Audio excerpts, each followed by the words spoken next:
Buenas tardes. Mi pregunta va dirigida a los dos ponentes. Para Gemma, no me ha quedado claro si es el Servicio de Salud catalán el que acude, digamos, al Centro Nacional de Análisis Genómico para llegar a ese estudio o es iniciativa del propio Centro Nacional. Y si es desde el propio Centro de Análisis Genómico Nacional, si se puede extrapolar, por ejemplo, al Sistema Andaluz de Salud, ese tipo de estudio. Vale. No sé si me contesta o formulo las preguntas. No, que conteste ella primero. Gracias. Si quieres y luego ya haces la siguiente. El objetivo final... ¿Tengo que hablar por aquí? Yo creo que también se oye. No, creo que sí. ¿Ahora? Sí. El objetivo final sí que es implementarlo en el Sistema Catalán de Salud. Ahora mismo no está. Es un proyecto de investigación. Por lo cual, no es que salga del CENAC, sino que es como salió la Generalitat de Cataluña puso este programa PERIS, que el objetivo era la implementación de la medicina personalizada y financió proyectos como URDECAT. Entonces, claro, esto no. Lo que quiero decir es que no es que el Sistema Catalán de Salud ahora puedas ir y digas, genoma, lo pido. No, aún no, por lo menos, ¿vale? Fue una iniciativa más de investigación. Que sí que es verdad que a largo plazo la idea es que sea así, pero ya veremos. Perdón, la otra pregunta. Sí, o sea, no era del CENAC, sino fue como el consorcio, realmente, lo que el proyecto se pidió conjuntamente, realmente, no es que era un proyecto exclusivamente del CENAC. Se creó este consorcio con los principales hospitales, con los recursos de secuenciación del CENAC y se llevó adelante como proyecto de investigación. Preguntas si quieres para... Hola, buenos días. Mira... Vale. No, es que le faltaba otra pregunta. Pero bueno, luego vuelve, no te preguntes, pregunta. Luego vuelve para acá. Bueno, mi pregunta es un poco a los dos porque habéis tocado dos temas que para nosotros es muy importante. Nosotros somos... enfermos sin diagnóstico. Yo represento a la Asociación de Objetivo Diagnóstico. Entonces, tanto con el primer ponente, discúlpame que no recuerde tu nombre, Juan, hay muchos enfermos sin diagnóstico que no pueden entrar al Carlos III, con lo cual se les cierran las puertas a todo este tipo de investigación. Y luego con Gemma estoy totalmente de acuerdo en que necesitamos epígrafes para que nos puedan recoger y entonces nosotros podamos tener las mismas oportunidades que los que ya están diagnosticados. Porque nuestro proceso está siendo largo. Tenemos gente que lleva toda una vida esperando una respuesta y ni siquiera por no tener ese epígrafe, porque tienes que entrar por síntomas y es muy difícil, aparte que es difícil que les crean los síntomas porque en la mitad de las ocasiones, y vosotros lo sabéis igual que yo, a todos los diagnósticos se nos mandan al psiquiatra porque nos inventamos los síntomas. Entonces, ¿eso cómo podríamos solucionar nosotros? ¿O cómo podríamos hacer para que realmente recojáis un poco a estos diagnósticos que tienen que entrar por síntomas, no por enfermedad? Entonces es muy difícil. Bueno, yo no sé si escucha. Ahora sí. ¿Ahora? Ahora sí. Nada, yo solamente comentar que el Instituto de Salud Carlos III sí que dispone del programa de casos sin diagnóstico. Y bueno, como se ha hecho, de hecho algunas personas sí que han formado parte del estudio y han podido rellenar el cuestionario, que también hay un apartado específico para personas sin diagnóstico. Bueno, yo solo comentar que estoy totalmente de acuerdo contigo. O sea, creo que es muy difícil para un paciente con una enfermedad rara llegar a un sitio donde realmente, no sé si decir se le crea, que tampoco es esto, pero donde realmente puedan ayudarle. Yo creo que vamos en buen camino. Quiero pensar, desde Cataluña ahora nos hemos puesto con esto. En la Comunidad de Navarra realmente tienen varios proyectos muy potentes de potenciar el análisis genómico.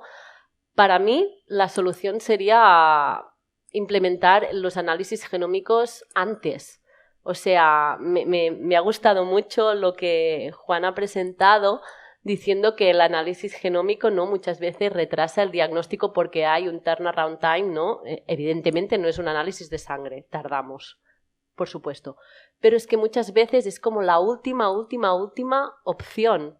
Entonces, si esto ya lo ponemos a la que vemos que esto tiene pinta de genético, tampoco digo a todo el mundo por defecto, no, tiene que haber una sospecha clínica de enfermedad genética. Yo creo que aquí, de hecho, hay estudios que demuestran incluso un ahorro económico, porque le ahorras un montón de pruebas al paciente, además del impacto psicológico del pobre paciente yendo de especialista en especialista. O sea, para mí la solución sería esto, poner las pruebas genómicas antes. Perdona, y a ti no te he contestado, que había la segunda pregunta, tengo la memoria de pez. Si se podría implementar en Andalucía. Yo creo que sí. De hecho, os he comentado, en Navarra están haciendo, por ejemplo, un programa en el que pacientes que están en la UCI, niños sobre todo, nos mandan la muestra y en 3 semanas tenemos los resultados. Y están teniendo una tasa de diagnóstico del 40%. Si son pacientes que evidentemente tienen una sospecha de enfermedad genética y están súper contentos porque realmente en algunos casos incluso hay tratamiento y cuando antes los tratas mejor todo. Entonces yo creo que sí, yo creo que el futuro va por aquí. ¿Ya? ¿Abierto? Sí. Quería felicitar a ambos por las ponencias y hacer un par de preguntas. Bueno, una aclaración para Juan y una pregunta. Para Juan era si entre los descartes que dice que se han hecho, ¿no?, de algunos pacientes, he creído entender que eran los que habían sido diagnosticados en el extranjero, no sé, he entendido por ahí. Y para Gemma, preguntarle que si entre las enfermedades de afectación neurológica entraban las porfirias, porque tengo entendido que en el clínic hay algunos casos en que no han podido determinar aunque haya síntomas. Entonces no sé si entran dentro de las enfermedades con afectación neurológica de las que hayan visto ustedes en su trabajo. Gracias. No sé dónde... Creo que está ahí, mira, ahí. Vale. Sí, bueno, no es que hayan sido diagnosticadas en el extranjero. Las personas que han vivido todo el proceso diagnóstico en España y al final han sido diagnosticadas en el extranjero sí forman parte del estudio. Es aquellas personas que, por ejemplo, iniciaron el proceso diagnóstico fuera, son, por ejemplo, personas extranjeras, iniciaron el proceso diagnóstico fuera, lo han vivido todo fuera y al final, después de años, se han diagnosticado, por ejemplo, aquí en España. Entonces, como el proceso diagnóstico no lo han vivido en España, pues al final el estudio es el retraso diagnóstico de los pacientes en España. Y el registro sí que está abierto a cualquier persona que reside actualmente en España, aunque no sea española. Por lo tanto, aunque sí se haya diagnosticado en el extranjero, sí ha formado parte del estudio. Es simplemente cuando todo el proceso lo ha hecho fuera. Empezó fuera y se diagnosticó fuera y las visitas a los especialistas han sido fuera de España. De esto mi parte... Dentro de las enfermedades neurológicas, evidentemente es muy amplio y las definimos en 8 categorías. Creo que las porfirias no estaban, no estoy 100% segura, no es una categoría, pero no sé si se englobarían dentro de otra categoría. Es verdad que tenemos pacientes de los 7 hospitales más importantes de Cataluña, pero hay distintos grupos. En el Clínic colaboramos con 3 grupos, te lo podría mirar si hay porfirias, pero tampoco No he visto yo ningún diagnóstico. Evidentemente no me he mirado la historia clínica de todos los pacientes, esto lo van analizando en cada centro, pero lo podría mirar si te interesa. El micrófono aquí, por favor, que había quedado una pregunta pendiente.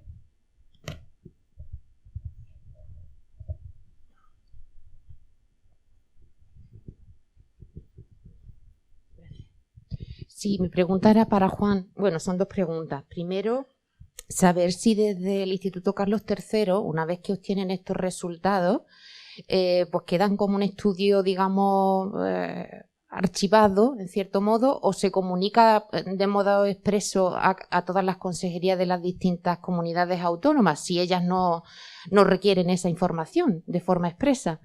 Y la segunda pregunta es si se han realizado a través del instituto también estudios, porque siempre hacen referencia a esas consecuencias físicas y psicológicas que provoca esa demora en el diagnóstico a los pacientes y a su familia, pero no conozco, no sé si existe o no, algún estudio específico que recoja esa información. Gracias. Gracias. Pues empezando por la segunda pregunta, como parte de este proyecto es analizar los determinantes del retraso diagnóstico, como he puesto de manifiesto, como también las consecuencias a nivel social, psicológico, educativo, laboral. Entonces, esa información se ha recogido en los cuestionarios que se han enviado y ahora mismo lo estamos analizando. Todavía no hay ningún dato disponible porque hemos empezado a analizarlo esta misma semana. Pero la siguiente fase del estudio es analizar esa información, con lo cual pues en unos meses unas semanas podremos ya tener información. Y respondiendo a la primera pregunta, la información que ya se ha presentado se ha mandado a publicar y como parte del proyecto está el devolver la información a las personas que han contestado al cuestionario. Por lo tanto, sí se va a hacer no sé todavía el formato, pero un estudio, un informe en el que se va a poner todos los datos del estudio y se van a dar a conocer a las personas que han participado en el estudio y a todos los organismos y a todas las personas que quieran conocer la información. Por supuesto, se devuelve a la sociedad la información.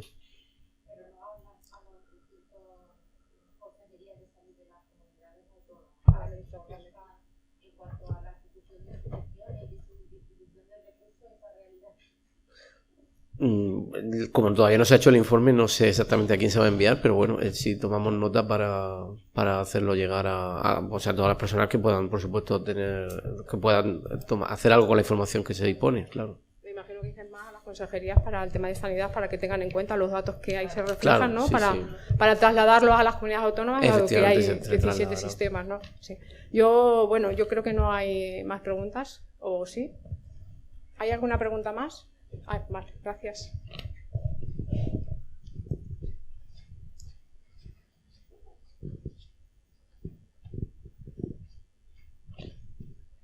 Hola, buenos días.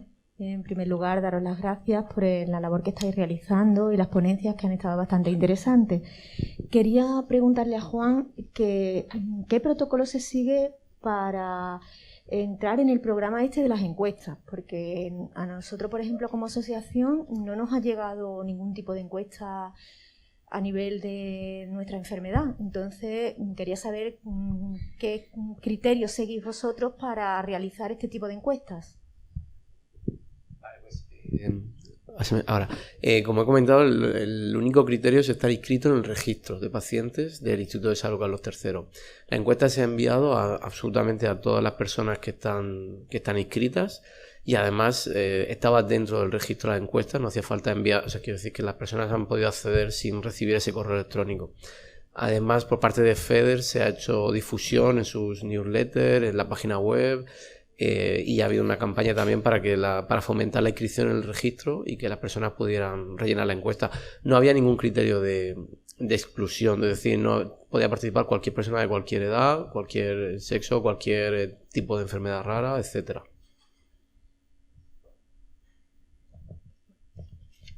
Pues los estudios que ha presentado Juan o que nos ha puesto encima de la mesa, que yo creo que casi todos los que estamos aquí conocemos, pues sí que en cuestión de retraso del diagnóstico están muy alineados entre sí. Los resultados casi todos nos dan lo mismo, ¿no? Que más del 50% de la población con enfermedades raras sufre un diagnóstico, con lo cual, Juan o Gemma para los dos, ¿podemos considerar que el retraso del diagnóstico sigue siendo una necesidad no cubierta en el ámbito de las enfermedades raras?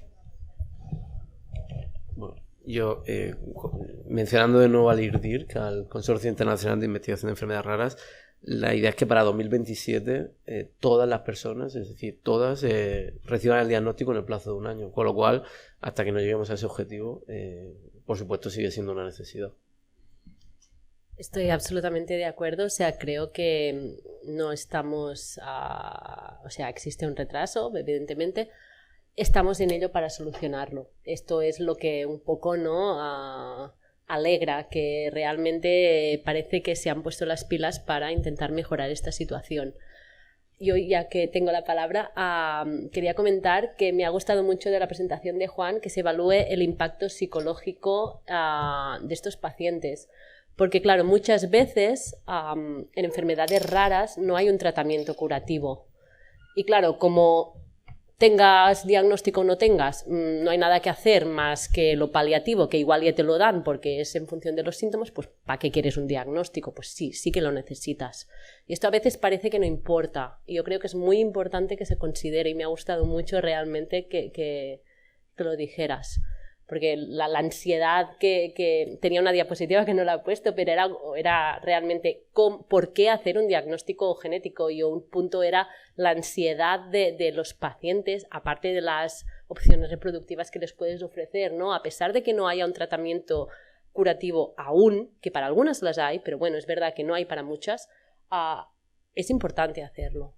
Al final las consecuencias psicosociales, que son muchas, y los que somos de entidades de pacientes hace muchos años, sí que significa algo saber qué patología tienes. Entonces, a referencia de un comentario que ha hecho Gemma, de decir, ¿y ahora qué? ¿No? Cuando no pueden hacer nada más o no saben qué hacer nada más, ¿y ahora qué? ¿No?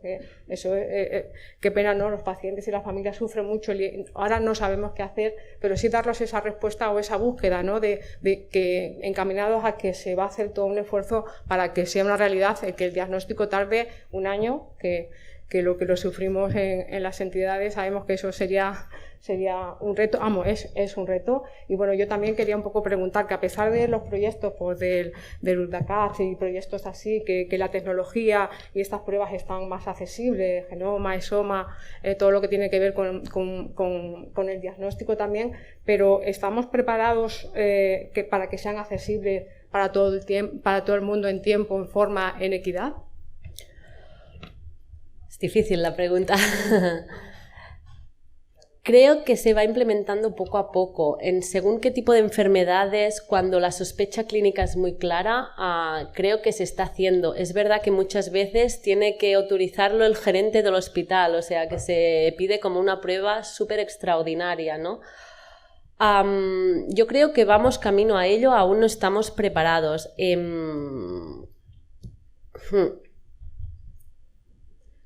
El problema es eso, ¿no? Que al final está fenomenal todo lo que se cuenta, todas esas novedades, ¿no? Esos éxitos a la hora de esa tecnología que tenemos para el diagnóstico, pero en la realidad que viven las personas afectadas y su familia es otra, ¿no? Y sí que es esa ansiedad de no saber y no saber qué hacer, ¿no? Entonces, bueno, yo creo que vamos por buen camino y bueno, era un poco eso, ¿no? Ver que estamos en el camino y que se va a conseguir.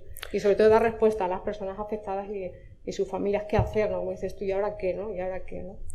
También pienso que hay un poco un tema, no sé si decirlo educacional, pero a mí me ha pasado de leer historias clínicas de pareja con 3 hijos con la misma clínica y, ostras, hasta el tercero el clínico de turno no da tate, igual es genético.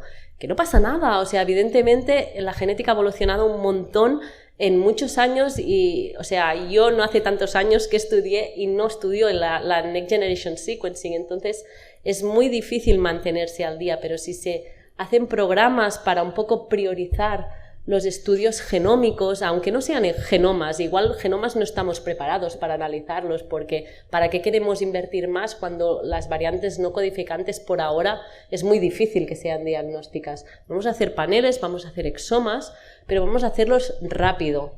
Igual en paralelo lo podemos complementar con otras pruebas de imagen, pero yo creo que debería ser cuando la sospecha es genética, no a todo el mundo, creo que se debería implementar antes y creo que se está haciendo cada vez más. Vale, vamos a dar, que hay otra pregunta, que será interesante seguro. Pregunta o reflexión o aportación. Sí, bueno, buenos días. Ante todo, gracias a los 2 ponentes. Bueno, Juan es compañero del Instituto de Investigación de Enfermedades Raras. No quiero desmitificar nada de lo que se está diciendo, pero cuidado con los mitos, Tratar de presentar una diapositiva para desmitificar parte de los mitos en los que saben de esto y los que llevan mucho más años que nosotros haciendo esto y aplicando todas las tecnologías y su grado de éxito y su grado de no éxito.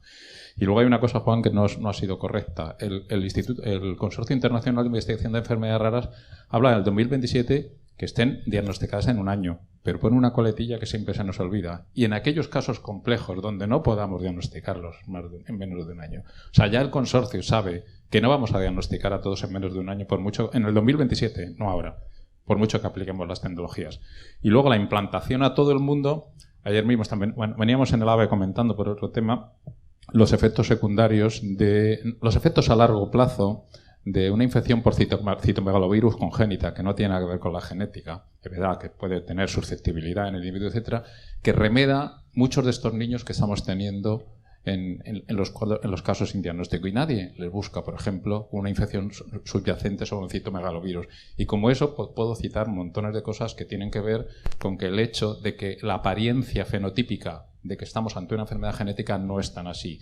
Entonces, cuando se aplica a ciegas cualquier tipo de exploración masiva, pues resulta que tenemos lo que se llama en la tecnología de los cribados, tenemos los problemas de los falsos positivos, los falsos negativos, las ansiedades, etcétera. Entonces, ese debate que se hace entre aplicar todo masivamente porque esta tecnología es buenísima, bueno, hay otros criterios porque sabemos que a veces el aplicar las tecnologías de forma masiva no siempre tiene el beneficio que quieran. No me estoy oponiendo a la tecnología porque la aplicamos nosotros, y tú bien lo sabes, pero no significa eso que apostemos por aplicársela a todo el mundo, porque en el mundo de las enfermedades raras tenemos muchos adultos, porque siempre que hablamos de enfermedades raras nos fijamos en los niños. Pero tenemos muchos adultos y muchos de esos adultos son muy complejos y no son enfermedades genéticas puramente, son susceptibilidad genética sí, pero no genéticas. Entonces, cuando queremos aplicar tecnologías al conjunto de los pacientes sin diagnósticos, nos encontramos con problemas muy serios que luego no sabemos cómo manejar, y eso da el reflejo de lo que vamos a ver esta tarde en una diapositiva que voy a poner de los Institutos Nacionales de la Salud de los Estados Unidos, no las mías. Pues seguro que será muy interesante y llevas toda la razón. Al final no será todo para todos, sino bueno, habrá que hacer siempre un cribado y saber quién son las personas más idóneas para realizar eso. Bueno, pues sin más, yo creo que si no hay más preguntas, pues ¿hay más? ¿Sí? Vale. ¿Yo puedo hacer una aclaración? Sí, claro, por supuesto. Yo no digo a todo el mundo, quizá no me he explicado bien, para nada. O sea, creo que tiene que haber una sospecha de enfermedad genética. No de una enfermedad genética en concreto, igual de afectación neurológica, no hace falta lo que comentaban antes, ¿no? A tener el título, el nombre de la enfermedad, pero tiene que haber claramente una sospecha genética, no a todo el mundo, para nada, porque estoy totalmente de acuerdo que, o sea, el análisis de estos datos es complejo, hay muchas variantes de significado clínico incierto que pueden causar igual o más ansiedad que no tener un diagnóstico, por lo tanto, tenemos que ir con mucho cuidado. Totalmente de acuerdo, pero es verdad que sí que he visto que igual, esto es una sensación mía, el hecho de que sea genética, como es algo que en realidad es de los últimos 10 años más o menos, a veces no se cae. Y cada vez menos, por suerte, ¿no? Entonces, cuando hay la sospecha, yo sí que creo que se debería priorizar igual un panel de genes, que esto sí que cada vez se está implementando más, igual no hace falta ni exoma, o sea, que vayamos dirigidos. Pero estoy totalmente de acuerdo que no se tiene que hacer a todo el mundo. Yo solamente voy a hacer un pequeño comentario por lo que estáis hablando de los exomas. Como bien sabéis, la equidad es una palabra que se lleva mucho, que tenemos 17 sanidades, que cada uno hace una cosa, otros hacen otra, porque realmente no se está trabajando igual en todos los hospitales ni en todas las comunidades. Yo me encuentro con casos de que hay un exoma pendiente desde hace 2 años, no sé si es que la sangre tienen que cortarlo con un hilo, hay personas que en su comunidad no le hacen el exoma porque no tienen ni siquiera especialistas, hay personas que aunque necesiten un genoma no se lo hacen porque es muy caro y en ese momento el presupuesto no les llega, hay personas que necesitan un estudio pero como tengo tiempo y no tengo dinero pues no te lo hago, o como tengo dinero pero no tengo tiempo pues tampoco te lo hago. Entonces yo creo que acortar todos esos plazos en el tiempo es súper importante porque vosotros bien sabéis que casi todas las enfermedades raras o no diagnosticadas son bastante degenerativas. ¿Cómo llegan estas personas? ¿De qué me sirve a mí que dentro de 15 años o de 12 o de 5 o de 1 me den un diagnóstico si en las condiciones que yo voy a llegar yo necesitaba el diagnóstico hace 5 años, no dentro de 5 años en un año? O sea, tú empiezas con cualquier cosa y estás totalmente incapacitado y cuando llega, ¿qué? Gema, ¿qué hacemos? Es una reflexión más que una pregunta. Sí, no me queda nada más que decir que estoy totalmente de acuerdo contigo, o sea, es verdad. Y el tema de tenemos tiempo, no tenemos dinero, no tenemos tiempo, también estoy de acuerdo. Bueno, es un poco la ciencia en nuestro país, ¿no? Sí, pero, por desgracia. Pero yo te voy a decir una cosa, y eso le hace mucho daño a un enfermo, porque el enfermo no entiende ni de tiempo ni dinero. Entiende que hace 6 meses andaba y que ya no anda. Entiende que podía comer solo y ahora le tienen que dar de comer. Entiende que le tienen que poner un pañal porque hace 6 meses no tengo tiempo y ahora no tengo dinero. O un año. Sí, en la sí. mejor de los casos estoy diciendo 6 meses, pero sabes que hay veces que las consultas tardan de entre un año o 15 meses si las agendas te lo permiten. Y si no, pues... Yo, disculparme, pero creo que son reflexiones que hay que decir en voz alta, y el sentir no solamente de... que yo entiendo vuestro trabajo y de verdad que me quito el sombrero, porque yo soy una fiel defensora de la sanidad y de la sanidad pública, de investigadores, médicos, de todo. Pero también hay que poner los puntos sobre la I de lo que realmente está fallando. Y hay muchas cosas. Muchas gracias. Aquí tiene la palabra todo el mundo. Todo el mundo puede hablar y puede dar su opinión. Mira, aquí querían hacer una pregunta. Aquí adelante ya sería la última pregunta. Aquí. ¿Hay más allí?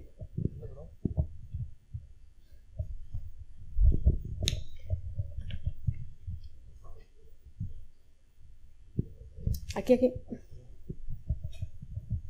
Buenos días. Es simplemente un brevísimo comentario, un poco por todas las conclusiones que se han ido sacando de esta mesa. Se pone de manifiesto la gran ventaja que va a suponer el poder contar con una especialidad de genética clínica. Muchas veces los clínicos no es que no caigan en que es genético, sino que no saben dónde enviar a sus pacientes para que entren dentro del circuito asistencial en la especialidad de genética clínica. Entonces, ¿qué ocurre? Que muchos de estos pacientes pasan ya al plano de la investigación, y el plano de la investigación ya es otro tipo de condicionantes los que tienen, como decía la persona que ha intervenido antes, el tiempo, el presupuesto, las personas que hayan adquirido una especialización, una experiencia, un expertise.